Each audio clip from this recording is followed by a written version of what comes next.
كما صليت على إبراهيم وعلى آل إبراهيم في العالمين إنك حميد مجيد. قال الله تبارك وتعالى في كلامه المجيد: أعوذ بالله من الشيطان الرجيم. بسم الله الرحمن الرحيم. وَلَقَدْ أَنزَلْنَا إِلَيْكَ آيَاتٍ بَيِّنَاتٍ وَمَا يَكْفُرُ بِهَا إِلَّا الْفَاسِقُونَ أَوَكُلَّمَا عَاهَدُوا عَهْدًا نَبَذَهُ فَرِيقٌ مِّنْهُمْ بَلْ أَكْثَرُهُمْ لَا يُؤْمِنُونَ وَلَمَّا جَاءَهُمْ رَسُولٌ مِّنْ عِندِ اللَّهِ مُصَدِّقٌ لِّمَا مَعَهُمْ نبذ فريق من الذين أوتوا الكتاب كتاب الله وراء ظهورهم كأنهم لا يعلمون واتبعوا ما تتلو الشياطين على ملك سليمان وما كفر سليمان ولكن الشياطين كفروا يعلمون الناس السحر وما أنزل على الملكين ببابل هاروت وماروت وما يعلمان من أحد حتى يقولا إنما نحن فتنة فلا تكفر فيتعلمون منهما ما يفرقون به بين المرء وزوجه وما هم بضارين به من أحد إلا بإذن الله ويتعلمون ما يضرهم ولا ينفعهم وَلَقَدْ عَلِمُوا لَمَنِ اشْتَرَاهُ مَا لَهُ فِي الْآخِرَةِ مِنْ خَلَاقٍ وَلَبِئْسَ مَا شَرَوْا بِهِ أَنفُسَهُمْ لَوْ كَانُوا يَعْلَمُونَ وَلَوْ أَنَّهُمْ آمَنُوا وَاتَّقَوْا لَمَثُوبَةٌ مِّنْ عِندِ اللَّهِ خَيْرٌ لَوْ كَانُوا يَعْلَمُونَ. قال المؤلف والمفسر رحمه الله تعالى: أدام النفع بعلومه وعلومكم في الدارين آمين. إلى أن قال الإمام أبو جعفر بن جرير في قوله تعالى: وَلَقَدْ أَنزَلْنَا إِلَيْكَ آيَاتٍ بَيِّنَاتٍ. الآية أي أنزلنا إليك يا محمد صلى الله عليه وسلم علامات واضحات دالات على نبوتك وتلك الآيات هي ما هواه كتاب الله من خفايا علوم اليهود ومكنونات إسرائيل أخبارهم وأخبار أوائلهم من بني إسرائيل والنبأ ما تضمنت كتبهم التي لم يكن يعلمها إلا أحبارهم وعلماؤهم ما حرفه أبائلهم وأباخرهم وبدلوه من أحكامهم التي كانت في التوراة واطلع الله في كتابه الذي أنزله على نبيه محمد صلى الله عليه وسلم وكان في ذلك من أمره الآيات البينات لمن أنصف من نفسه ولم يدعها إلى هلاكها الحسد والبغي إذ كان في فطرة كل ذي فطرة صحية تصديق من نطى بمثل ما جاء به محمد صلى الله عليه وسلم من الآيات البينات التي وصف من غير تعلمه من بشر ولا أخذ شيئا منه عن آدمی. اب مفسر رحمت اللہ علیہ سورۃ البقرہ کی اس آیت کی تفسیر فرماتی ہیں: وَلَقَدْ أَنزَلْنَا إِلَيْكَ آيَاتٍ بَيِّنَاتٍ.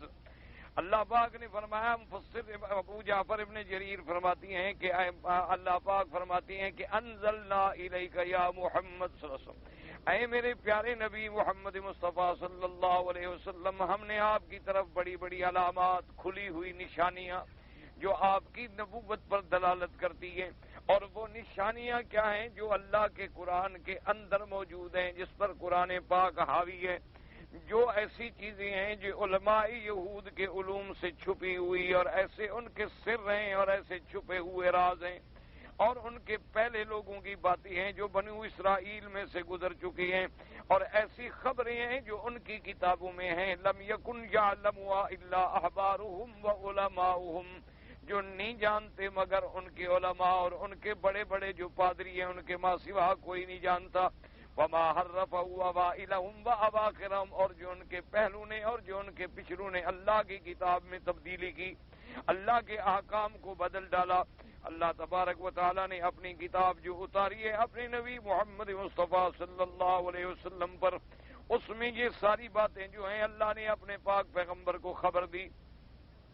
اب مفسر رحمت اللہ علیہ فرماتی ہیں کہ ایسی نشانیاں موجود ہیں لمن انصف من نفسہ، جو شخص اپنے نفس سے انصاف کرنے والا ہو اور اس کو کوئی دل کے اندر بغض یا حسد یا بغض و عداوت نہ ہو تو وہ تو معلوم کر سکتا ہے صداقت محمد مصطفیٰ کی صلی اللہ علیہ وسلم۔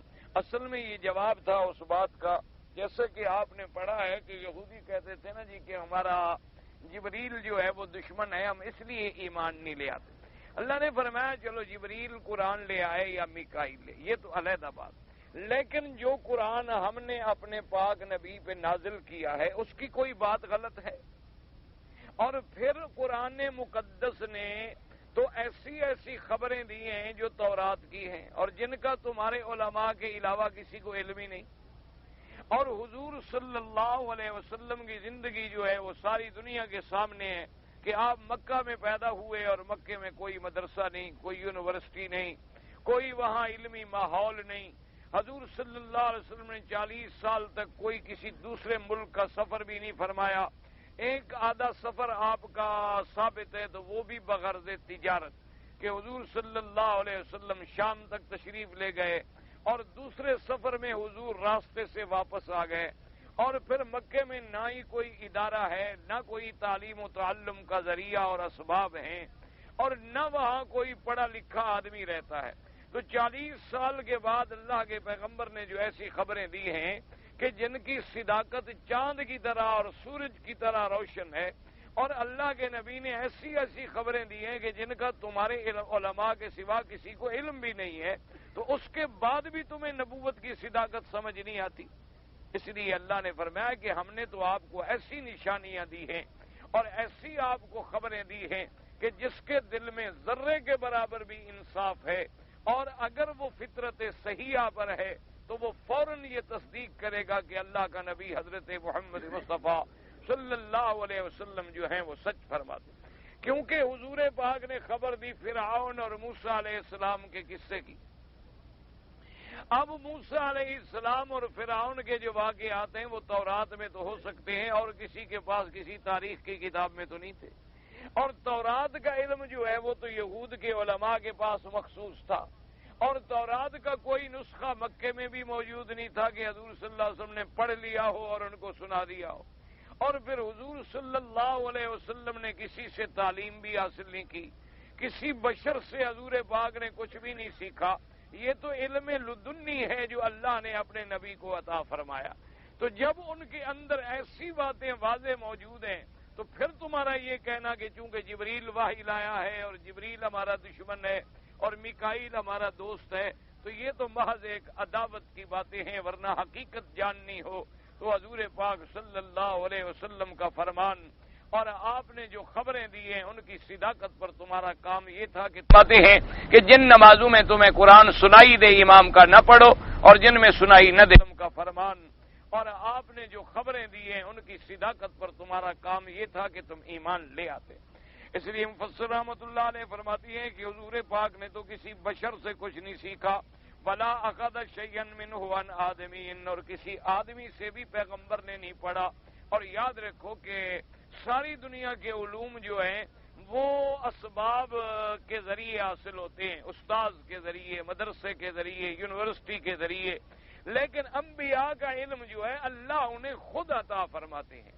اس لیے جہاں جہاں انبیاء کے علم کی بات آتی ہے وہاں اللہ کا قرآن کہتا ہے وَعَلَّمْنَاهُ مِن لَّدُنَّا عِلْمًا، ہم نے ان کو اپنی طرف سے علم سکھایا ہے، اور وہ علم ایسا ہوتا ہے کہ اللہ خود ان کے دلوں میں ڈال دیتے ہیں، کسی واسطے کی بھی ضرورت نہیں ہوتی، کسی استاد کی بھی ضرورت نہیں ہوتی، کسی پڑھانے والے کی بھی ضرورت نہیں ہوتی۔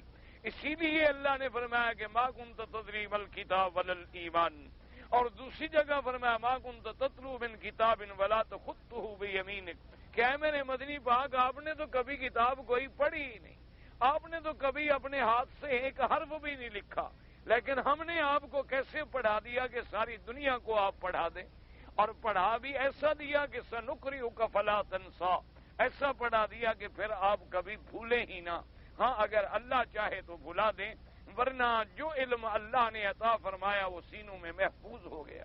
تو اس لیے مفسر رحمت اللہ علیہ نے فرمایا کہ جس شخص کے اندر فطرت صحیحہ ہے، اگر کوئی انسان اپنی فطرت پہ ہے اور انصاف پہ ہے اور اس کے دل میں بغض و حسد نہیں ہے، تو وہ تو فوراً یہ بات مان لے گا کہ حضرت محمد مصطفیٰ خاتم الانبیاء حبیب کبریا صلی اللہ علیہ وسلم اللہ کے سچے نبی ہیں. لیکن جب دلوں میں بغض آ جاتا ہے تو پھر بات سمجھ ہی نہیں آتی. یہ تو قاعدہ ہے، جب دلوں کے اندر بغض آ جائے پھر نبی کی نبوت بھی سمجھ نہیں آتی، رسولوں کی رسالت بھی سمجھ نہیں آتی، قرآن کی حقانیت بھی سمجھ نہیں آتی، صحابہ کی صداقت بھی سمجھ نہیں آتی. اب آپ دیکھ لیں، یعنی اندازہ کریں کہ ایک کم عقل آدمی ایک چھوٹے سے بچے کو، یعنی جسے تھوڑا سا بھی شعور ہو، اس سے پوچھ لو کہ بھئی یہ مدینے پاک میں روضہ مبارک کس کا ہے، وہ کہے گا حضرت محمد مصطفیٰ. اچھا بھی اس کے بعد آپ کے ساتھ کون لیٹے ہوئے ہیں، وہ کہے گا ابو بکر عمر رضی اللہ عنہما. اس کا انکار تو کوئی دشمن بھی نہیں کر سکتا نا. اچھا اب حضور پہ سلام پڑ رہا ہے اور ہر مسلمان کا یہ عقیدہ ہے کہ حضور صلی اللہ علیہ وسلم کی قبر مبارک پہ ہر وقت اللہ کی طرف سے سلام کی بارشیں ہیں، رحمت کی بارشیں ہیں، نور کی بارشیں ہیں. وہ مرکز رحمت ہے، وہ مرکز نورانیت ہے، اور اللہ تبارک و تعالی نے اس سے جنت کا ایک ٹکڑا بنا دیا ہے. تو یہ سارا عقیدہ ہونے کے بعد وہ کہے جی میں ابو بکر عمر نہیں مانتا. تو اب اس کا کوئی علاج ہے کسی کے پاس؟ یہ تو پھر صرف حسد اور بغض والی بات ہے نا.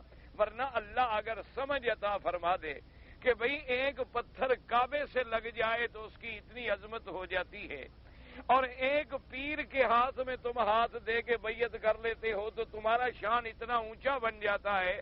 اور جن لوگوں نے حضور کے ہاتھ پہ بیعت کی، جن لوگوں نے حضور پاک صلی اللہ علیہ وسلم کے سینوں سے سینہ لگایا، جن لوگوں نے حضور کو اپنی گود میں لٹایا، جن لوگوں نے حضور کو اپنے کندھوں پہ بٹھایا، اور جن لوگوں نے ایسا ساتھ دیا ہے کہ جس ساتھ کی کوئی مثال دنیا پیش نہیں کر سکتی. جیسے کہ یعنی زندگی میں بھی ساتھ، سفر میں بھی ساتھ، حضر میں بھی ساتھ، قبر میں بھی ساتھ، حشر میں بھی ساتھ. لیکن اس کے بعد بھی اگر کوئی آدمی کہے کہ جی بس ہم حضور پہ سلام پڑھیں گے اور آگے نہیں پڑھیں گے کیونکہ آگے تو ہمارے دشمن لیٹے ہوئے ہیں، تو اب اس کا کوئی علاج ہے؟ اس کا علاج ایک ہے کہ آدمی دعا کرے کہ اللہ ہدایت، کہ اللہ تبارک و تعالی ان شرائع صدر فرما دے، اللہ سینے کھول دے اور حق بات سمجھنے کی توفیق عطا فرما دے.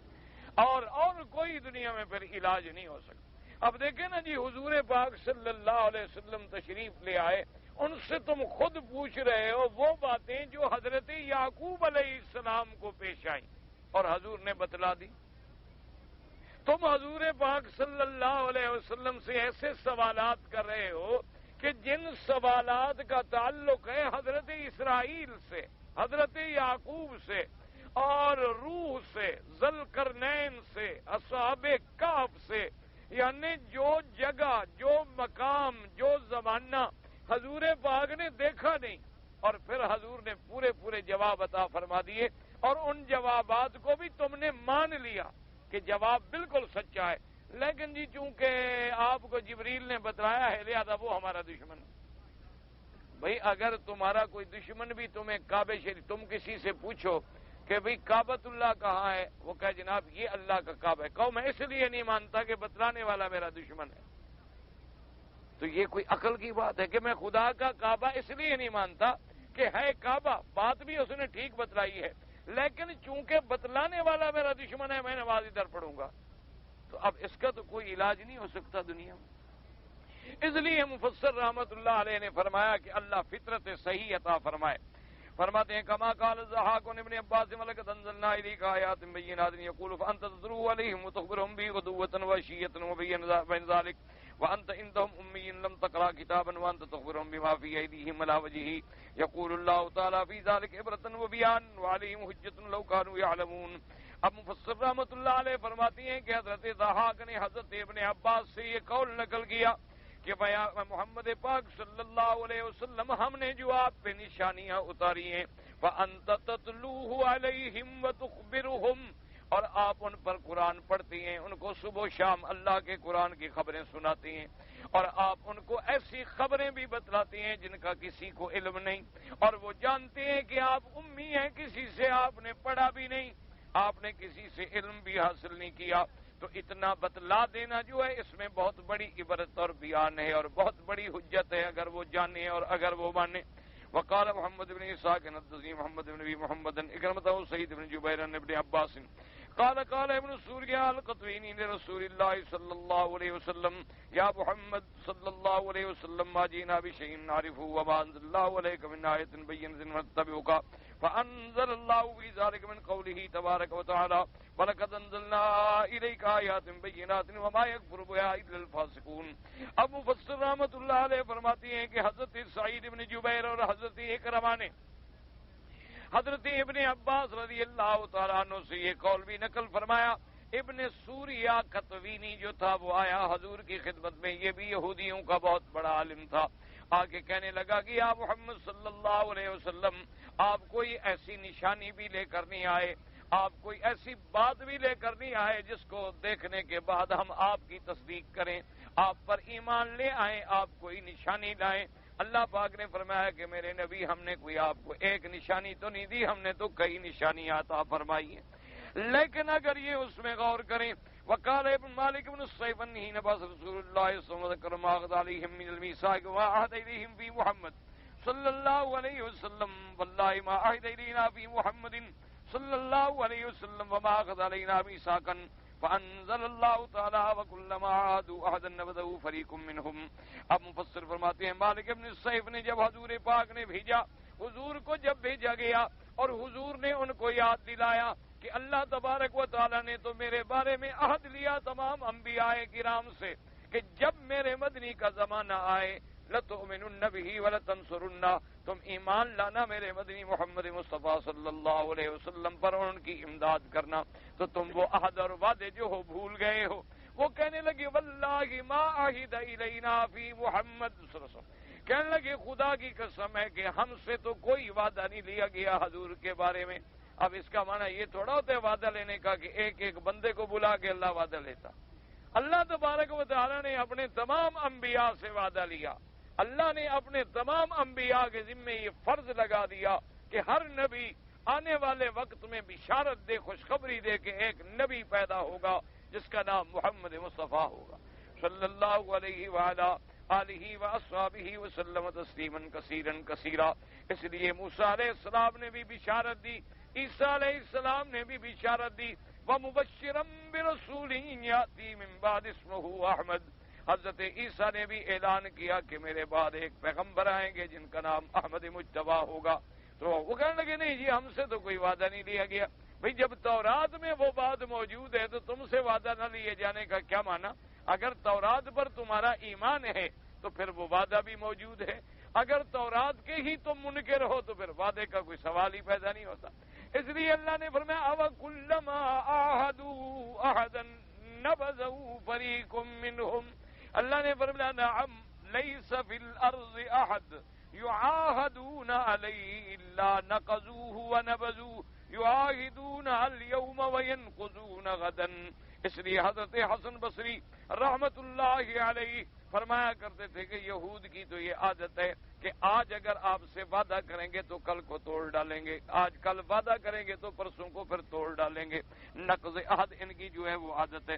وقال سدی لا یؤمنون بما جاء به محمد صلی اللہ علیہ وسلم. حضرت سدی نے فرمایا کہ معنی یہ ہے کہ وہ ایمان نہیں لے آتے جو چیزیں، جو کتاب، جو احکام لے کے آئے محمد مصطفیٰ صلی اللہ علیہ وسلم. وقال قتادہ نبذہ فریق منہم، کیا معنی یعنی نقضہ فریق منہم، ان کی جماعت نے توڑ ڈالا. وقال ابن جریر اصل النبذ الطرح والالقاء. نبذ کا معنی ہوتا ہے پھینک دینا، یعنی کسی چیز کو پھینک دیا، اور یہ وعدہ کیا پھینک دیا، توڑ دیا. جیسے کہ ثم لقیت منبوذا، جیسے کوئی بچہ پھینک جائے کہتے ہیں لقیت، تو لقیت کو بھی منبوذ کہا جاتا ہے. جیسے بعض لوگ بچے پھینک دیتے ہیں، اللہ معاف کرے. ومنه سمي النبيذ وهو التمر والزبيب اذا ترعى في الماء. اسی لیے نبیذ کو نبیذ کہتے ہیں کیونکہ کھجور کو اور مشمش کو جو ہے اگر پانی میں پھینک دیا جائے تو وہ بھی تو نبیذ بن جاتی. اسی لیے ابو الاسود دولی نے کہا تھا نظرت الى عنوانه فنبذته كنبذك نعلا اخلقت من نعالك. جیسے کہ ابو الاسود دولی نے کہا کہ میں نے جب اس کی صفتوں کو دیکھا میں نے جب اس کی حالتوں کو دیکھا میں نے بھی اس کو ایسے پھینک دیا جیسے کوئی پرانے جوتے کو پھینک دیتا ہے.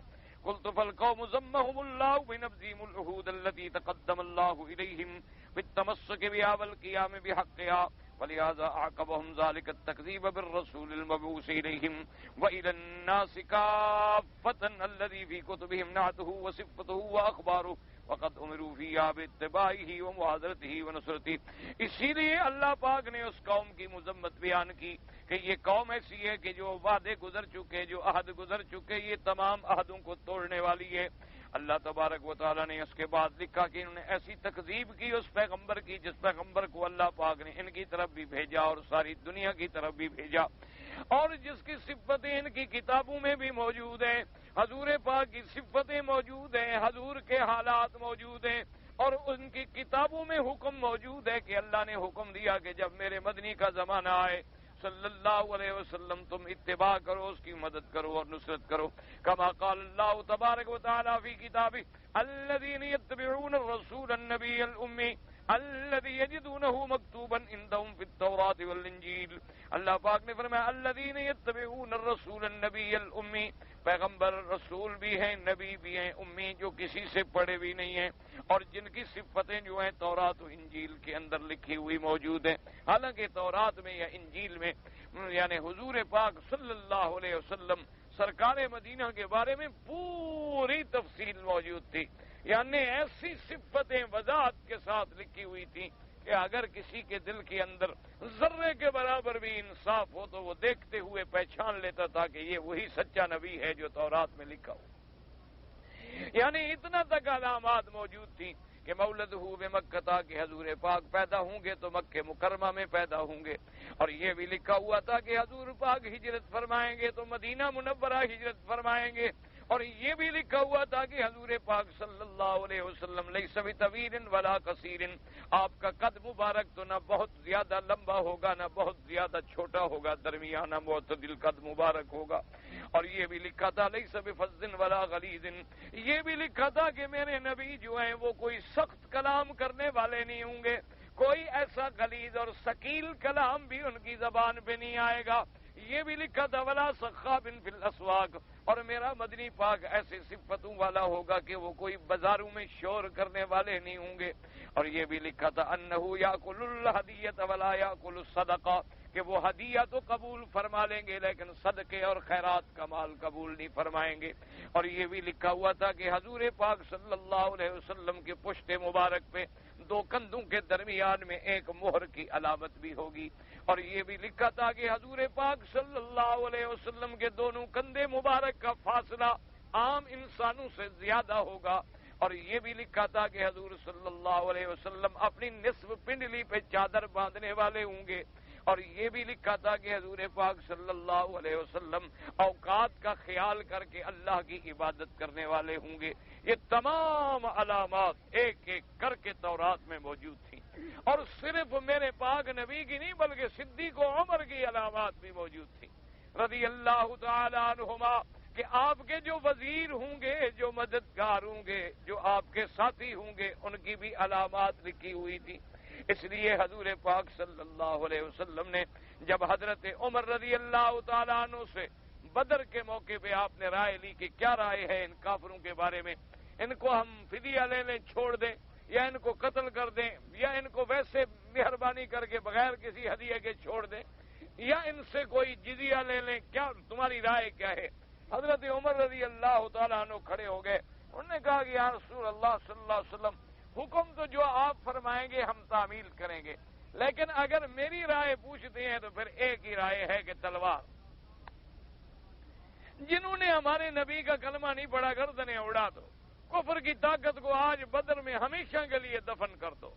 70 ان کا قتل ہو گیا ہے، 70 اور اڑا دو، ہمیشہ کے لیے کفر ختم ہو جائے گا. حضور نے فرمایا اسی لیے تو تیری علامت تورات میں آئی نا، قرن من حدید، کہ لوہے کا سینگ ہے عمر، جس کو یعنی جھکانا آسان نہیں، کوئی ہڈی نہیں کہ ٹوٹ جائے گی، کوئی ربڑ نہیں کہ کوئی نرم کر لے گا، وہ لوہے کا بنا ہوا سخت قرن ہے. حضرت انہوں نے کہا حضور سخت کہیں نرم کہیں، میرا فیصلہ تو تلوار ہے. جو میرے مدنی کو نہیں مانتا پھر ہمارا اس سے کیا تعلق؟ جس آدمی نے حضور پاک کا کلمہ نہیں پڑھا ہے، آپ حضرت علی کو حکم دیں گے تلوار لے اپنے رشتہ داروں کی گردن پہ رکھے، مجھے حکم دے میں اپنے رشتہ داروں کی گردن پہ رکھوں۔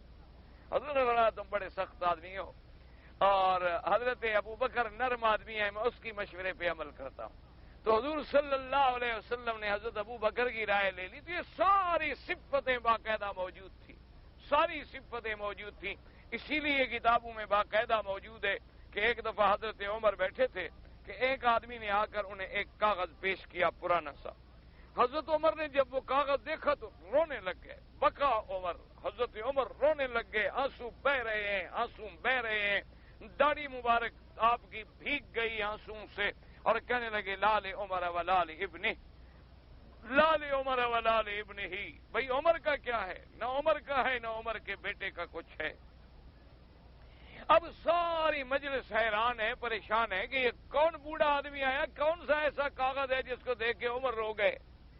تو انہوں نے پوچھا کہ حضرت عمر بات کیا ہے؟ انہوں نے کہا بات یہ ہے کہ میں ابھی اسلام نہیں لایا تھا، ابھی کفر کا زمانہ تھا، جاہلیت کا دور تھا، تو میں نے تجارتی سفر میں ایک دفعہ شام کا سفر کیا، اور سفر کے دوران میں اتفاق ایسا ہوا کہ قافلہ نکل گیا اور میں اکیلا رہ گیا، اور اس زمانے میں قافلے کے بغیر سفر کرنا جو ہے کوئی آسان بات تو نہیں ہوتی تھی، صحرا کے سفر ہوتے تھے، اکیلے کون سفر کرے؟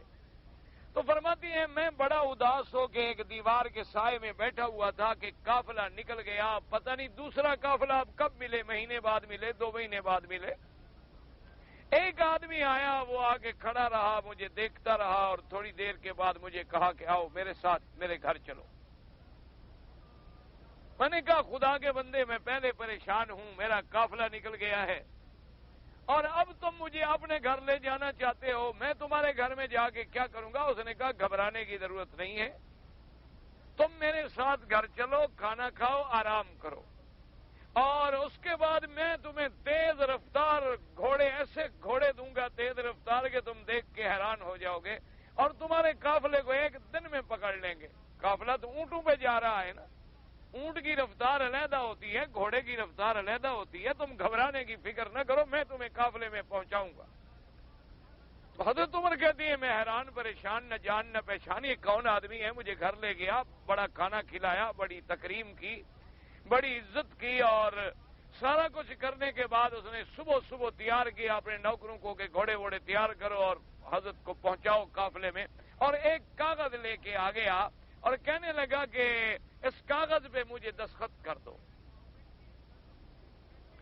میں نے کہا یہ کیا کاغذ ہے، کیا بات ہے؟ اس نے کہا یہ میں نے اوپر لکھا ہے، اور حضرت عمر بھی ان لوگوں میں ہے جو کاتب تھے، جو پڑھنا جانتے تھے، چند لوگ جو کتابت کرتے تھے حضور کے زمانے میں، تقریباً ابتدا میں 17 آدمی تھے، ان میں ایک حضرت عمر بھی تھے رضی اللہ تعالیٰ عنہ۔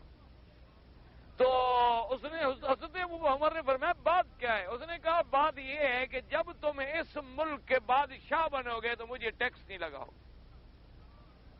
یہ مجھے لکھ دو۔ حضرت عمر نے فرمایا کیا کہہ رہے ہو؟ مجھے تو مکے کے سردار بننے کا بھی کبھی خیال نہیں آیا کہ میں صرف مکہ مکرمہ کا سردار بن جاؤں، اور تم مجھے یہاں کا بادشاہ بنا رہے ہو۔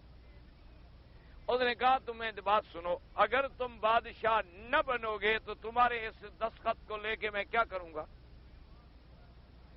میرے کس کام آئیں گے؟ اور اگر تم بن گئے تو تمہیں اتنی سخاوت کرنے میں تکلیف کیا ہے؟ حضرت عمر نے فرمایا مجھے بتلاؤ تو صحیح وجہ کیا ہے؟ اس نے کہا دیکھو تمہارا نام عمر ہے، انہوں نے کہا خطاب کے بیٹے ہو، انہوں نے کہا بالکل ٹھیک ہے، اس نے کہا قرشی ہو، انہوں نے کہا یہ بھی ٹھیک ہے، مکے میں پیدا ہوئے ہو، انہوں نے کہا یہ بھی ٹھیک ہے، اس نے کہا پھر ایک نبی پیدا ہوگا جس کا نام محمد مصطفیٰ ہوگا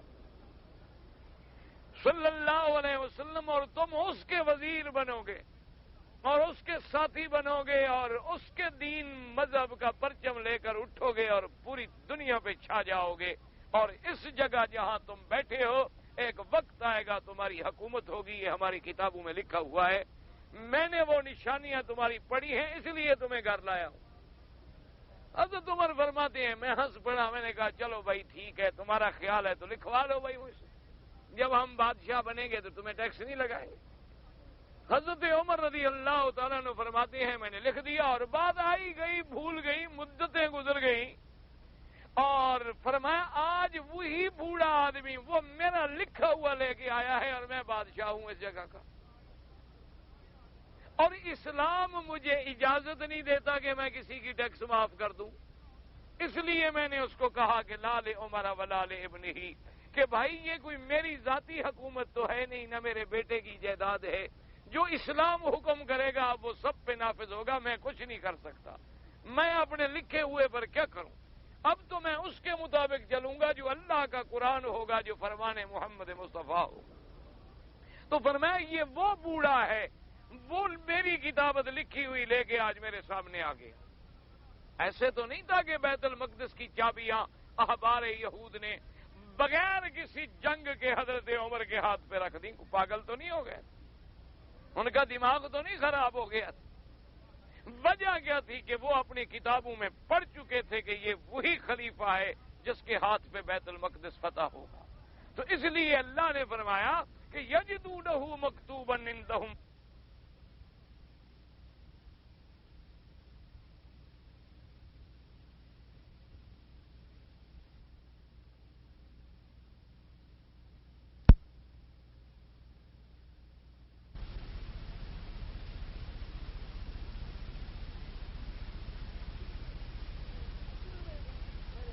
میں بھی میرے محمد مدنی کی صفتیں لکھی ہوئی پاتے ہیں اور تمام نشانیوں کا ان کو پتہ ہے اور یہ جانتے ہیں کہ اللہ کا سچا رسول ہے لیکن عداوت بغض اور حسد کی بنا پر میرے نبی کا کلمہ نہیں پڑھتے ورنہ ان کو کوئی شبہ نہیں ہے میرے نبی کی صداقت میں.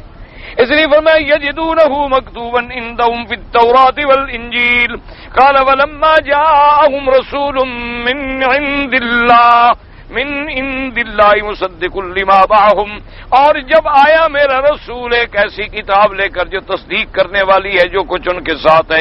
ای طرح طائفۃ منہم کتاب اللہ الذی بایدیہم مما فیہ البشارۃ بمحمد صلی اللہ علیہ وسلم وراء ظہورہم. لیکن ان یہودیوں کی ایک جماعت نے اللہ کی کتاب جس میں میرے مدنی پاک کی بشارتیں ہیں نشانیاں انہوں نے پھینک دی. ای ترکوا کانہم لا یعلمون ما فیہا وَأَقْبَلُوا وَلَا تَعَلُّمِ السِّحْرِ وَاتِّبَاعِهِ وَلِهَذَا أَرَادُوا كَيْدًا بِرَسُولِ اللَّهِ صلی اللہ علیہ وسلم. انہوں نے اللہ کی تورات کو بھی پھینک دیا اللہ کے قرآن کو بھی چھوڑ دیا اور کیا کیا کہ وہ جادو کے پیچھے چل پڑے اور جادوگروں کا ساتھ دینے لگے اور اسی جادو کے زور سے جادو کیا میرے پاک نبی محمد مصطفیٰ صلی اللہ علیہ وسلم کے خلاف. وَصَارُوا فِي مَشْتٍ وَمَشَّاتَةٍ وَجُفِّتَ الْعَتِذَكَرٍ تَحْتَ رَأُوفَةِ بِبِئْرِ أَرْوَانٍ. اور ان لوگوں نے جادو کیا اور وہ جادو کیا تھا کہ بال تھے جو بال کنگھی مبارک حضور دیتے اور بال آ جاتے ہیں کنگھی میں وہ حضور کے غلام سے انہوں نے حاصل کیے اور ایک کنگھی کے اندر ان بالوں کو رکھ کے ان میں سوئیاں چبھوئیں جادو کے زور سے. اور پھر انہوں نے جا کر ایک جگہ تھی وہاں بالکل ویران قسم کا مقام تھا. حضور نے فرمایا کہ وہ جگہ ایسے تھی اور وہاں کی کھجوریں ایسی تھیں ایسے معلوم ہوتا تھا جیسے شیطان کے سر ہوں اور اس کنویں کا پانی ایسے تھا جیسے مہندی کا رنگ ہوتا ہے اور اس کے نیچے جو لکڑی ہوتی ہے نا کنویں جب بناتے ہیں نا نیچے ایک لکڑی رکھی جائے اس لکڑی کے نیچے وہ جادو دیا ہوا تھا تاکہ حضور صلی اللہ علیہ وسلم پر سحر کیا جائے اور حضور پہ اثر ہو گیا. لیکن یاد رکھیں تبلیغ میں تعلیم میں دین میں کوئی اثر نہیں تھا میرے پاک نبی پر. صرف دنیاوی معاملات میں کھانے میں پینے میں اور اپنے ازواج مطہرات کے ساتھ ملنے میں ان چیزوں میں جادو نے اثر کیا ورنہ نماز روزہ عبادت تبلیغ تلاوت قرآن درس اس چیز میں قطعاً اثر نہیں تھا جادو پر قطعی طور پر کسی قسم. صرف اتنا تھا کہ کھانے کا خیال نہ ہوا پانی کا خیال نہ ہوا اپنے ازواج مطہرات سے ملنے کی خواہش نہ ہوئی.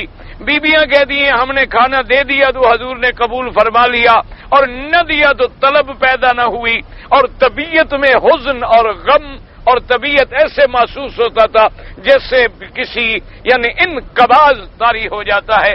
یہ کیفیت رہی، ورنہ دین کے معاملے میں اللہ کے انبیاء پہ جادو اثر نہیں کر سکتا.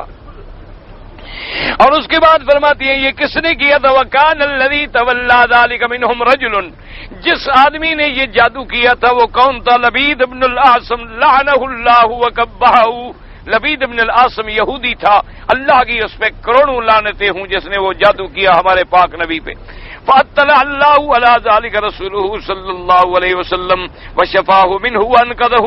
اللہ تبارک و تعالی نے اپنے پاک پیغمبر کو خبر دی، اپنے پاک پیغمبر کو اس جادو سے چھڑایا اور حضور پاک کو شفا عطا فرمائی. کما ثبت ذلك مبسوطا في الصحيحين عن عائشة ام المؤمنین رضی اللہ تعالی عنہا. مفسر فرماتے ہیں جیسے صحیح بخاری اور صحیح مسلم کے اندر پوری تفصیل سے یہ واقعہ موجود ہے جس کو بی بی عائشہ صدیقہ رضی اللہ تعالی عنہا نے بیان فرمایا. کما سیاتی بیانہ، جیسے کہ انشاءاللہ اپنے وقت پہ آئے گا تو آپ بھی پڑھیں گے. قال السدی ولما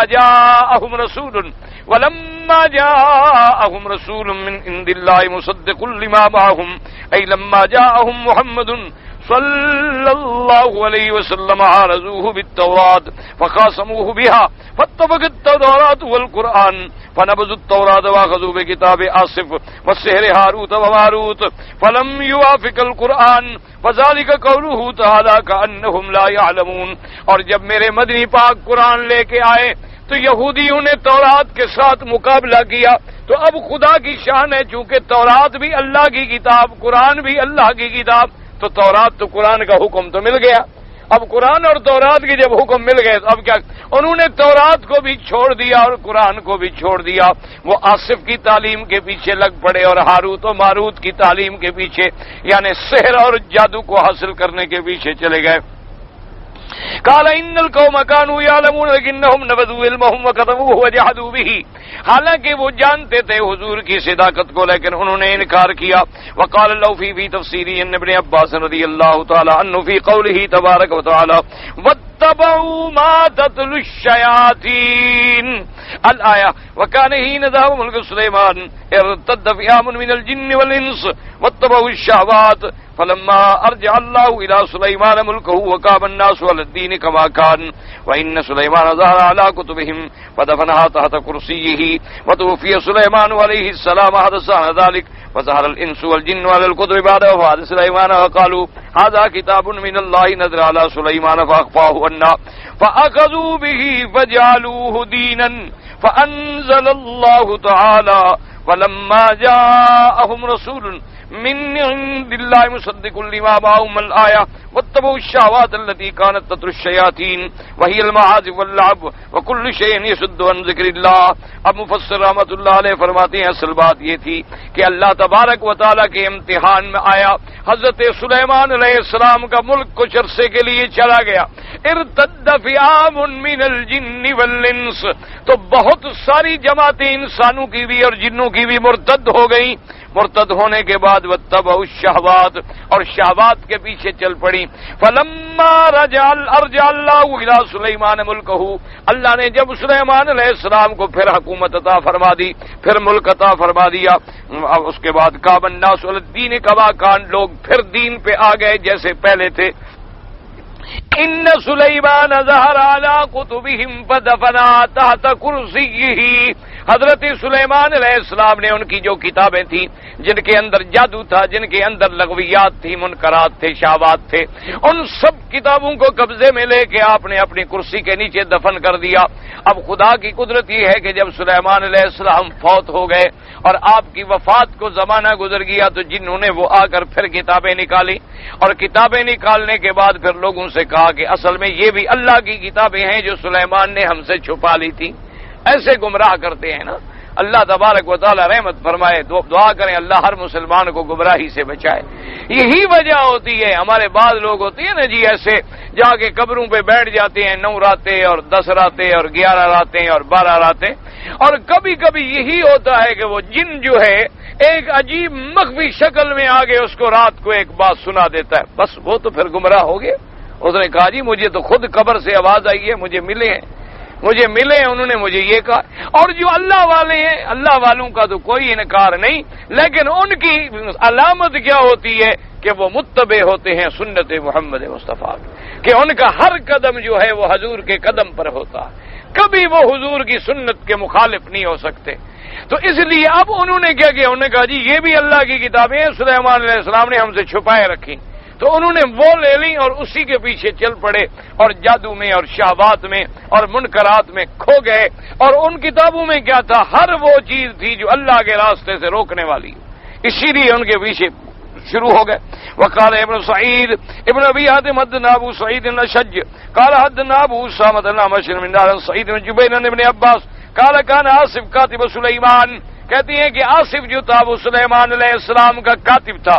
وكان يعلم الاسم الاعظم وكان يكتب كل شيء بأمر سليمان ويدفن تحت كرسيه فلما مات سليمان عليه السلام أخرجت الشياطين وكتبوا بين كل سطرين سحرا وكفرا وقالوا هذا الذي كان سليمان يعمل بها قال فأكبره جهال الناس يسبوه ووقفه الماء الناس فلم يزل جهال الناس يسبونه حتى أنزل الله على محمد صلی اللہ علیہ وسلم واتبعوا ما تتلو الشیاطین علی ملک سلیمان وما کفر سلیمان ولکن الشیاطین کفروا یعلمون الناس السحر۔ اب مفسر رحمۃ اللہ علیہ لکھا ہے کہ بعض روایات میں یہ بھی ہے کہ آصف جو ہے وہ حضرت سلیمان علیہ السلام کا کاتب تھا، اور جو حضرت سلیمان علیہ السلام حکم فرماتے وہ لکھ لیتا، اور لکھنے کے بعد پھر اس کو دفن کر دیا جاتا، محفوظ کر دیا جاتا۔ تو جب حضرت سلیمان علیہ السلام کی وفات ہو گئی تو جنہوں نے نکالا، انہوں نے کیا کیا کہ ان کی دو سطروں کے درمیان میں ایک سطر اپنی طرف سے بڑھاتے گئے، یعنی اس نے تو نہیں لکھا تھا، اس نے تو صحیح لکھا تھا، ایک سطر جو تھی وہ بڑھاتے گئے سحرن و کفرا، جس میں جادو کی تعلیم تھی اور کفریات تھے۔ اور اس کے بعد جب لوگوں کو پتہ لگا تو اب لوگوں نے بھی گالیاں دینی شروع کی کہ اچھا یہ جادو شاید وہی لگ گیا ہے، حالانکہ وہ جہالت تھی۔ اس پر اللہ نے قرآن کے اندر بھی وضاحت فرما دی کہ بھئی یہ شیاطین کے پیچھے چل رہے ہیں، یہ نہیں کہ نعوذ باللہ سلیمان سحر لکھوا گئے تھے، سلیمان علیہ السلام نے نہ کبھی سحر کیا، نہ سلیمان علیہ السلام نے کبھی سحر کی تعلیم دی، نہ سلیمان علیہ السلام کی زبان مبارک سے یا قلم سے کبھی کوئی منکرات نکلے، وہ تو اللہ کے نبی تھے۔ دراصل یہ ساری حرکت جو تھی وہ شیاطین کی تھی، اور لوگوں کو دھوکہ دینے کے لیے، جیسے آج بھی ایسے ہوتا ہے کہ بعض بڑے بڑے یعنی گمراہ قسم کے لوگ جو نکلے ہیں نا جی، وہ قرآن کا ترجمہ کر دیں گے، قرآن کا ترجمہ مثلا انگریزی میں کر دیا، اب علماء دین بیچارے انگریزی تو جانتے نہیں، سارا ترجمہ ٹھیک کر دیا، لیکن بعد آیات میں ایسا مسئلہ الجھا دیا کہ آدمی سیدھا کفر میں چلا جائے۔ اسی طریقے سے بعض لوگوں نے کتابوں کے ترجمے کیے، بعض لوگوں نے احادیث مبارک کے ترجمے کیے۔ اب لوگ پڑھنے والے بڑے مطمئن ہوتے ہیں کہ دیکھو جی اگر وہ آدمی دیندار نہیں تھا تو اس کو بھلا قرآن کے ترجمے کی کیا ضرورت تھی، یار وہ اتنا بڑا آدمی تھا، اس نے قرآن کی خدمت کی، قرآن کا ترجمہ کیا۔ یہ نہیں سمجھتے کہ باطل کیا کچھ نہیں کرتا، پھیرا کے ضالہ کیا کچھ نہیں کرتے ہیں، اور آدمی جب مسلمان بن کے گمراہ کرتا ہے کافر بن کے گمراہ نہیں کر سکتا۔ اس لیے ہمیشہ یاد رکھیں، کوئی آدمی بھی کہے کہ میں یہودی ہوں، کون اس کی بات مانے گا؟ کوئی کہے میں نصرانی ہوں، کون اس کی بات مانے گا؟ کوئی کہے میں ہندو ہوں، کون اس کی بات مانے گا؟ اگر وہی ہندو داڑھی رکھ کے تمہارا مسجد میں مصلی پہ کھڑے ہو گئے امام بن جائے تو پھر کیا کرو گے؟ اور جناب وہ تسبیحاں بھی پڑھتا رہے اور ذکر بھی کرتا رہے اور تمہیں جمعہ بھی پڑھاتا رہے۔ ایسا آپ کے ملک میں بھی ہو چکا ہے کہ کئی مسجدوں میں وہ لوگ پکڑے گئے، ہندو تھے لیکن مسلمانوں کے امام بن کے کھڑے رہے مسلمانوں کو دھوکہ دینے کے لیے۔ تو ایسے باتیں جو ہیں ایسے ہر دور میں ہوتی ہیں، اور شیاطین الجن والانس جو ہیں ایسے حملے کرتے ہیں، اور یہ زیادہ جو ہیں اس میں ہوتے ہیں جو زبان آدمی نہیں جانتا۔ اسی لیے بہت سارے تراجم جو انگریزی میں کیے گئے ان میں ایسی ایسی زہر بھری ہوئی ہے کہ آدمی حیران ہو جاتا ہے۔ اب کئی ترجمے ایسے ہیں کہ جو ازبک زبانوں میں کیے گئے، کئی ترجمے ایسے ہیں افریقن زبانوں میں کیے گئے، کئی ترجمے مثلا ایسے ہیں جو عربی میں کیے گئے اور پہنچائے گئے اردو والے علاقوں میں جو عربی کو جاننے والے نہیں ہوتے بیچارے، اور اس میں ایک سطر اپنی طرف سے بڑھا دی تو بس سارا دین ختم ہو گیا۔ اللہ تبارک و تعالی ہر فتنے سے محفوظ رکھے۔ اس لیے قاعدہ ہوتا ہے کہ جب کوئی کتاب پڑھو یا جب کوئی ترجمہ قرآن کا پڑھو تو پہلے علماء سے کسی ذمہ دار آدمی سے پوچھ لو کہ یہ ترجمے کرنے والا شخص جو ہے قابل اعتبار ہے، تاکہ کہیں ایسا نہ ہو کہ ایک دفعہ ٹھوکر لگ گئی تو پھر ٹھیک ہونا بڑا مشکل ہو جاتا ہے۔ کہتے ہیں جی میں نے ظہر کی سنتیں 4 سنتیں ظہر سے پہلے جو پڑھنی تھی وہ میں نے اذان سے پہلے پڑھی۔ بھائی اگر نماز کا وقت ہو گیا تھا پھر تو ٹھیک ہے، لیکن اگر نماز کا وقت ہی نہیں ہوا تھا تو پھر تمہیں سنت جو ہے وہ دوبارہ پڑھنی چاہیے۔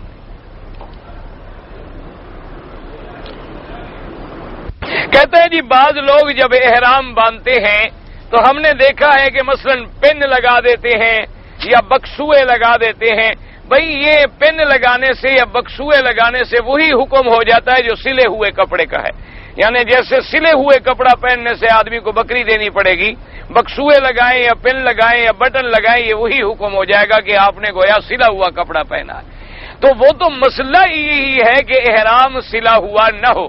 اگر پھر پن لگانی ہے تو پھر دھاگا کیوں نہ لگائے آدمی؟ پھر دھاگے لگانے میں یا پن لگانے میں یا بکسوئے لگانے میں یا بٹن لگانے میں فرق کیا ہے؟ مقصد تو پھر وہی سلائی ہو گئی، ایک چیز کو آپ نے بند کر دیا، وہی تو منع ہے جو آپ نے کر رہے ہیں، تو اس لیے ایسی بات نہ کیا کریں۔ اصل میں مشکل یہ ہوتی ہے کہ لوگوں کو عادت نہیں ہوتی نا چادر کی، وہ ان کی چادر گر جاتی ہے اور ان کے دماغ میں یہ ہوتا ہے کہ اگر مثلا ہم نے احرام یہ رکھا ہے اور یہ گر گیا تو شاید عمرہ گر گیا۔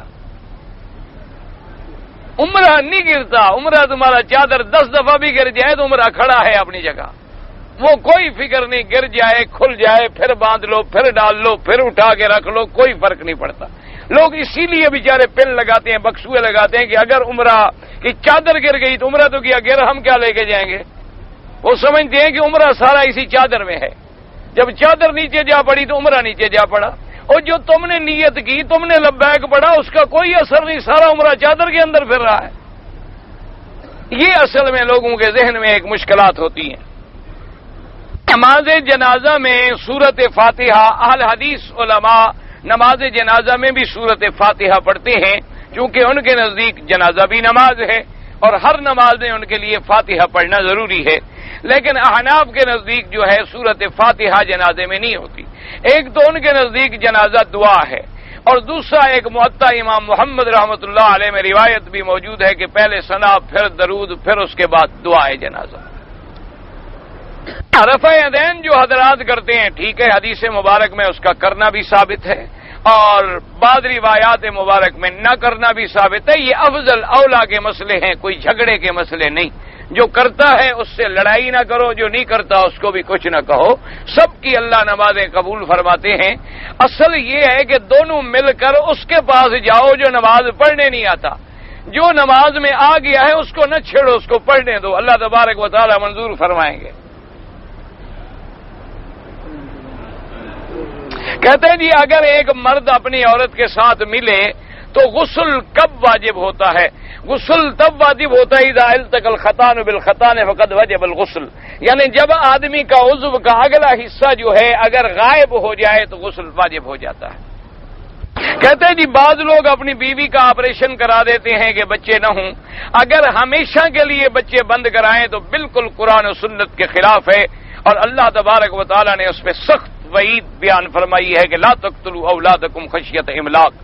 ایک ہوتا ہے کہ آپریشن تو نہیں کراتے لیکن ڈاکٹر نے کہا کہ تمہاری بیوی بڑی کمزور ہے، ویکنس ہے اور بچہ اگر پیدا ہوا تو اس کی جان کو خطرہ ہے، تو وہ اگر 1 سال یا 2 سال کے لیے بریک کر لے، وقفہ کر لے تو کوئی حرج نہیں۔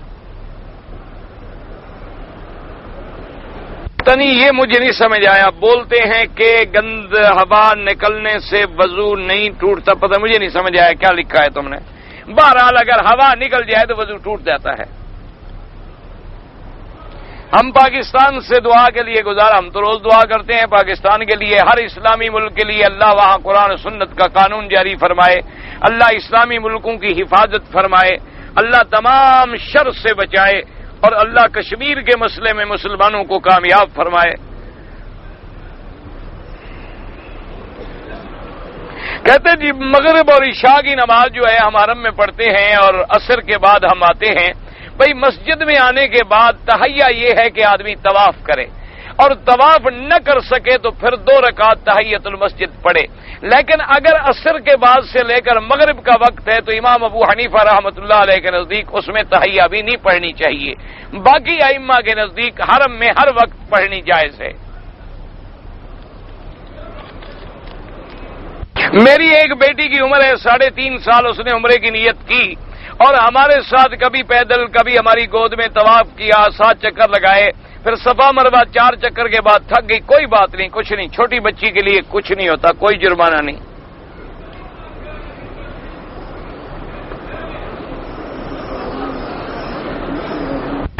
بعض ہمارے ملک میں کفن 3 پہناتے ہیں, بعض 2 پہناتے ہیں, بعض 4 پہناتے ہیں. یہ سب بدعات ہیں. ہمارے ملکوں میں ایک رواج ہے کہ کفن کے اوپر چادر ڈالو, پھر جتنے رشتہ دار ہیں اتنی چادریں ڈالیں, پھر جتنے رشتہ دار اور زیادہ ہیں تو پگڑیاں ڈالتے ہیں, کوئی پتہ نہیں کیا کیا. یہ سب بدعات ہیں. کفن وہی ہے جو مردے کو پہنایا گیا ہے بس. اس کے بعد جو کپڑے ہیں, ہاں وقتی طور پہ اوپر کپڑا ڈال دیا, جنازہ پڑا, قبر پہ لے گئے, کپڑا ہٹا دیا. اچھا, یا رنگ برنگی کپڑے یا لکھے ہوئے کپڑے کہ اوپر قرآن لکھا ہوا ہوگا, قرآن لکھا ہوا ہوگا, کپڑے پر بخشا جائے گا مردہ جس نے کبھی قرآن نہیں پڑھا. اس نے اگر قرآن پڑھا ہے اور اس کے اندر قرآن ہے, ایمان ہے, تو تمہارے کپڑوں سے کوئی فائدہ نہیں ہوگا. اگر اس کے اندر قرآن ہے ہی نہیں, اب رام چندر جی پر جو تم کپڑے ڈال دو تو بخشا جائے گا. یہ تو ایسے مسئلے ہیں, ہمارے لوگوں نے ایک رواج بنا لیے ہیں. یہاں بھی ہے, عربوں میں بھی ہے, یہ بھی سبز کپڑے ڈالتے ہیں اور لکھے وہ سب بدعت ہے. بخاری شریف کی روایت ہے کہ حضور پاک جو ہیں تاک رکعتوں میں اس وقت کھڑے نہیں ہوتے تھے جب تک سیدھی طرف بیٹھ نہیں جاتے تھے. تو ٹھیک ہے, کوئی بات نہیں, 2 سجدوں کے درمیان وقفہ کرنا, آرام سے بیٹھنا چاہیے, پھر سیدھا کرے. اچھا, ایک ہوتا ہے کہ سجدے کے بعد بیٹھنا یا سیدھا اٹھنا, تو اس کے اندر بعض علماء اس پہ عمل کرتے ہیں کہ وہ بیٹھتے نہیں, جلسہ استراحت اس کو کہتے ہیں کہ راحت کے لیے جلسہ, سیدھے کھڑے ہو جاتے ہیں جلدی. اور بعض حضرات جو ہیں بیٹھتے ہیں. جو نہیں بیٹھتے وہ حضور کے احادیث مبارک پہ عمل کرتے ہیں, اور جو بیٹھتے ہیں وہ بھی حدیث پر. اصل میں جب حضور کا بدن مبارک وہ کہتے ہیں زیادہ بھاری ہو گیا تو حضور آرام فرماتے تھے. بہرحال دونوں جو کرتے ہیں کوئی ایسی بات نہیں, اور جو نہیں کرتے ہیں کوئی ایسے. تم ایسے چھوٹے چھوٹے مسئلوں پہ نہ لڑو. اب پہلے تو ایمان اسلام کی سلامتی کی فکر کرو. اب تو دنیا کفر پھیلا رہی ہے اور تم اعلیٰ اولا کے جھگڑوں میں لڑ رہے ہو. کہتے ہیں جی بخاری شریف میں روایت ہے حضرت حذیفہ سے کہ حضور نے کھڑے ہو کر پیشاب کیا. بالکل روایت موجود ہے, ہمارا ایمان ہے, لیکن عذر تھا. ساری زندگی تو بیٹھ کے کیا نا, تو ساری زندگی والا تمہیں عمل منظور نہیں ہے, ایک دفعہ والا منظور ہے. اس لیے عجیب عجیب سی باتیں بھئی حضور پاک نے کیا. علماء نے لکھا ہے کہ بیان الجواز, تاکہ کوئی ایسی حالت پیش آ جائے تو امت کو آسانی ہو کہ جب اب مثلا اب ہم بعض ملکوں میں باہر جب سفر کرتے ہیں تو بعض جگہ ایئرپورٹ پر لیٹرین ایسے ہوتے ہیں کہ بغیر کھڑے ہونے کے پیشاب کا حل ہی کوئی نہیں. یعنی وہاں جگہ ہی ایسی بنی ہوتی ہے کہ بیٹھنے کے کموڈ ہیں ہی نہیں. پیشاب کے لیے انہوں نے اونچے لگائے ہوتے ہیں کہ کھڑے ہو گیا آدمی پیشاب کا. اب کیا کرو گے؟ اسی لیے میرے مدنی پاک نے ایک دفعہ عذر میں عمل کر دیا تاکہ امت کو مشکلات پیش نہ آئیں. کہ اگر کوئی پریشانی ہے, کوئی بیماری ہے, آدمی نہیں بیٹھ سکتا تو کھڑے ہو کے پیشاب کر لے. کوئی معذوری ہے کہ جگہ ہی نہیں مل رہی اور پیشاب کرنا ہے تو کیا کرے. اسی لیے اس حدیث میں یہ بھی ہے کہ وہ ایک ایسی جگہ تھی سبات قوم, جہاں علاقے والے جو لوگ جو ہیں کوڑا کرکٹ بھی ڈالا کرتے تھے. تو بعض محدثین نے فرمایا اس لیے وہاں بیٹھنے میں خطرہ تھا کہ حضور کے کپڑے مبارک کو کوئی چیز نہ لگے, اور بعض نے کہا کہ عذر تھا. بہرحال حضور نے ایک دفعہ کیا ہے تو جائز ہے, تمہیں بھی مجبوری پیش آ جائے کر لو.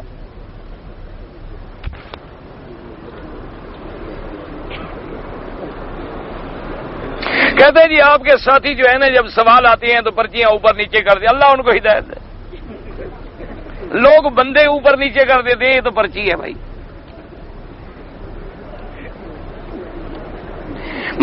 سر کا مسح, بالکل سر کا مسح کرنا چاہیے, ضروری ہے. اچھا جی, ہمارے ہندوستان میں لوگ جو ہیں عورتوں کا اولاد بند کراتے ہیں. بھائی وہ تو میں نے بتا دیا ابھی. کچھ امام لوگ کہتے ہیں امام کے پیچھے سورت فاتحہ. حنفی حضرات جو ہیں وہ کہتے ہیں نہ پڑھیں, اور امام شافعی کے نزدیک ضروری ہے. اور امام احمد ابن حنبل رحمۃ اللہ علیہ فرماتے ہیں کہ جن نمازوں میں تمہیں قرآن سنائی دے امام کا نہ پڑھو، اور جن میں سنائی نہ دے پڑھا کرو۔ اگر کسی کے لیے عمرہ طواف اپنے لیے کر کے اس کے لیے دعا کر لو۔ ایک آدمی ہسپتال میں بیمار ہے، اللہ تمام بیماروں کو شفا دے۔ ایک مرد دوسرے ملک میں چلا گیا، 5-6 سال گزر گئے، واپس نہیں آیا، تو کیا اس کی بیوی دوسرا نکاح کر لے؟ وہ اپنے علاقے کے حاکم کو درخواست دے۔ اگر وہاں اسلام کی حکومت نہ ہو تو چند علاقے کے علماء کی ایک کمیٹی بنا لو، اس کو وہ درخواست دے کہ بھی میرا خامند اتنے عرصے سے گم ہے، وہ تحقیق کریں گے، اس کے بعد وہ فتویٰ دیں گے۔ ایسے نہیں کہ تم خامند بیچارہ ڈپٹی پہ ہو، واپس آئے تو بیوی بھی غائب۔ کہتا ہے جی کچھ لوگ نماز پڑھ رہے ہوتے ہیں، گزرو تو ہاتھ دیتے ہیں۔ شریعت میں حکم ہے کہ جو نمازی کے آگے گزرے اس کو دفع کرو، اس کو روکنا چاہیے، اس لیے نمازی کے آگے نہ گزرا کرو۔ اگر مجبوری ہو تو سجدے کی جگہ سے دور گزرو۔ کہتے ہیں جی جب لوگ نماز پڑھتے ہیں، طواف کرتے ہیں، تو بعض لوگ طواف کی جگہ پہ نماز شروع کر دیے، غلطی ہے ان کی۔ طواف میں نماز جب طواف میں فرض پڑھ لیں فوراً جگہ چھوڑ دیں تاکہ طواف کرنے والوں کو تکلیف نہ ہو۔ جو آدمی راستے میں نماز پڑھتا ہے اگر کوئی گزرے گا تو اس کا گناہ اس نماز پڑھنے والے پر ہوگا، گزرنے والے پر نہیں ہوگا۔ اس نے راستہ روک لیا تو وہ کیا کرے غریب؟ اس لیے جب فرض نماز ہو جائے پیچھے ہٹ جائیں، آرام سے سنتیں پڑھیں تاکہ کسی کو گزرنے میں تکلیف نہ ہو۔ میں نے پہلی بار عمرہ کیا اور کینچی سے تھوڑے سے بال کٹوائے، اگر 2-3 بال ٹک لگوائے تھے تو پھر تو بھائی ایک بکری دم پڑ جاتی ہے۔ کہتا ہے جی ہمارے ملک میں ہندوستان میں ایک رواج ہے کہ شوہر کے مرنے کے بعد اگر اس کے ہاتھ میں چوڑیاں ہوں تو توڑ دیتے ہیں اور زیور بھی اتار دیتے ہیں، اور اس کے بعد وہ بیچاری ساری زندگی سفید کپڑے پہنتی ہے، بیوہ کی علامت ہے۔ یہ بالکل ہندو کی رسم ہے، اس کا اسلام سے کوئی تعلق نہیں، اسلام سے اس کا کوئی تعلق نہیں ہے۔ وہاں تو ستی بھی کر دیتی ہیں، عورتوں کو جلا بھی دیتے ہیں شوہر کے ساتھ، تو یہ سب ہندوؤں کی رسمیں ہیں، ان کا اسلام سے کوئی تعلق نہیں۔ چوڑیاں ٹوٹنے سے کیا ہو جائے گا؟ خاوند واپس آ جائے گا، یا زیور اتار دینے سے واپس آ جائے گا؟ ہاں، اس کو 4 مہینے 10 دن سوگ میں رہنا ہے۔ 4 مہینے 10 دن نہ زیور پہنے، نہ میک اپ کرے، نہ سرما لگائے، نہ اعلیٰ کپڑے پہنے، خاوند کے گھر میں رہے، سادہ کپڑوں میں رہے، گھر سے باہر نہ نکلے، سنگار نہ کرے، میک اپ نہ کرے، حتیٰ کہ سرما بھی نہ لگائے۔ 4 مہینے 10 دن جب گزر جائیں، نہائے دھوئے کپڑے پہنے تاکہ کسی دوسری جگہ اس کا رشتہ ہو جائے۔ یہ تو ہمارے یہاں ہندو کی رسم ہے، نہ مر گیا تو بس بٹھاؤ، اس کے بعد شادی کرنی ہی نہیں ہے۔ کیونکہ ہمارے ملک میں بڑا عجیب رواج ہے، ہماری قوم اتنی بدبخت ہو گئی ہے، زنا پہ راضی ہے، نکاح پہ راضی نہیں۔ اب اس کا کیا کیا جائے؟ اتنی بڑی یعنی دین سے دور قوم، انا للہ و انا الیہ راجعون۔ یعنی خاوند اگر 20 عورتوں سے تعلق رکھے، گھر میں بیوی خوش ہے، بہن بھی خوش ہے، ماں بھی خوش ہے، سسر سب برادری خوش ہے۔ اگر وہ دوسری شادی کر رہے، سب ڈنڈے لے کے لڑنے کے لیے آ جائیں گے۔ دوسری شادی کی، ہماری بیٹی کو طلاق دو، پہلے ہماری بیٹی کو نکالو۔ کافر ہیں پتہ نہیں، مسلمان ہیں، کیا بلا ہے یہ؟ انا للہ و انا الیہ راجعون۔ اگر کوئی بیوہ عورت شادی کر لے، بیچاری کہتے ہیں جی پتہ نہیں نام مراد کوئی ڈائن تھی، مرد کے بغیر گزار ہی نہیں سکی۔ اچھا، گھر میں بیٹھ کے منہ کالا کرتی رہے، کوئی حرج نہیں۔ اور جی بچوں کے لیے بیٹھی ہوئی ہے، عزت رکھی ہوئی، مٹی عزت رکھی ہوئی ہے تمہاری، کون سی اس نے تمہاری عزت رکھی ہوئی؟ اس لیے حکم ہے شریعت کا کہ 4 مہینے 10 دن کے بعد عورت کا سوگ ختم ہو گیا، اب عورت کپڑے پہنے، لباس پہنے، گھر میں اچھی حالت میں رہے تاکہ کوئی نکاح کرنے والا اس کو پیغام بھیجے۔ ہمارے علاقے میں جھگڑا ہوا، فسادات ہوئے تو پتہ نہیں شیعہ عورت تھی۔ بہرحال اگر شیعہ عورت کا پہلے کہیں نکاح ہے تو دوسرے کے نکاح میں نہیں آ سکتی۔ میں پاکستان میں جاتا ہوں 10 دن کی چھٹی گزارنے کے لیے، تو کیا میں نماز قصر پڑھوں گا؟ آپ ایسا، جب تک آپ سفر میں ہیں پھر تو قصر پڑھیں گے۔ جس دن آپ اپنے گھر میں پہنچ جائیں، چونکہ وہ وطن اصلی ہے آپ کا، پھر وہاں آپ مسافر نہیں ہیں، وہاں جتنے دن رہیں گے آپ پوری نماز پڑھیں گے، چاہے 1 دن رہیں چاہے 2 دن رہیں، کیونکہ آپ اپنے وطن اصلی میں پہنچ گئے۔ یہ آپ کا وطن اقامت ہے، اور جہاں آدمی پیدا ہوا، خاندان ہے، گھر ہے، وہ وطن اصلی ہے۔ اس لیے وہاں جانے کے بعد آپ مسافر نہیں رہتے۔ سے مسجد جرانہ سے عمرے کا ثواب زیادہ ہے، امام ابو حنیفہ رحمۃ اللہ علیہ کے نزدیک تو مسجد عائشہ سے زیادہ ہے، اور امام شافعی کے نزدیک مسجد جرانہ سے زیادہ ہے. یہ علمی تحقیق ہے. ان کے نزدیک فعل رسول افضل ہے, ان کے نزدیک قول رسول افضل ہے. اللہ دونوں پہ رحمت فرمائے. 7 عمرے کرنے سے حج کا ثواب حج سے ہی ملتا ہے. ویسے بہرحال اللہ فضیلت رکھی ہے, جیسے رمضان میں عمرہ کیا جائے, حضور نے فرمایا اتنا بڑا ثواب ہے جیسے کسی نے میرے ساتھ حج کیا ہو. تو یہ فضیلت ہوتی ہے, ادنا کو اعلیٰ سے الحاق کیا جاتا ہے. ورنہ حضور کے ساتھ حج کا مرتبہ کیسے نصیب ہو سکتا ہے؟ ہم صحابی بن جائیں گے. حضور کا مرتبہ حضور کے ساتھ ہے. جنہوں نے حضور کے ساتھ حج کیا تھا ان کا کون مقابلہ کر سکتا ہے؟ بڑا عمرہ کیوں کہتی ہیں؟ وہاں سے حضور نے خود احرام باندھا تھا. اگر آدمی نے تمام گناہوں سے توبہ کی ہو لیکن اس سے پھر کوئی کبیرہ گناہ ہو جائے پھر توبہ کرے. توبہ کا دروازہ بند تو نہیں ہو گیا. توبہ کرے اور پکی توبہ کرے. لیکن انسان ہے, پھر اگر غلطی ہو جائے تو توبہ دوبارہ کرے. اگر رکعت میں سورۃ العلق پڑھی جائے, آخری آیت پر سجدہ ہے تو وہاں سجدہ کریں, سجدے کے بعد اٹھ کے پھر آگے پڑھیں. اگر اذان ہو رہی ہو اور لوگ باتیں کرتے رہیں کوئی منع نہیں, لیکن اذان کا جواب بھی دیں. جیسے مؤذن کہے اللہ اکبر وہ بھی کہتے رہیں اور بات کرتے رہیں. اگر کوئی آدمی تلاوت کر رہا ہے تو اس کا جواب بھی دیتا رہے اور پڑھتا بھی رہے, کوئی منع نہیں. اللہ تعالی اعلم وعلمہ وتم. اللهم صل على سيدنا محمد وعلى آل سيدنا محمد وبارك وسلم. یا اللہ یا رحمان یا رحیم یا حی یا قیوم یا ذا الجلال والاکرام یا الہ العالمین یا ارحم الراحمین, عالم اسلام کی عزت کا فیصلہ فرما دے. یا اللہ عالم اسلام کے غلبے کا فیصلہ فرما دے. یا الہ العالمین کشمیر کی آزادی کا فیصلہ فرما دے. یا اللہ مجاہدین کشمیر کی قدم قدم پہ نصرت فرما. یا اللہ ان مسلمانوں کی جان مال آبرو عزت کی حفاظت فرما. مجاہدین افغانستان بورسنا اور ہرسک مجاہدین فلسطین کی حفاظت اور مدد فرما.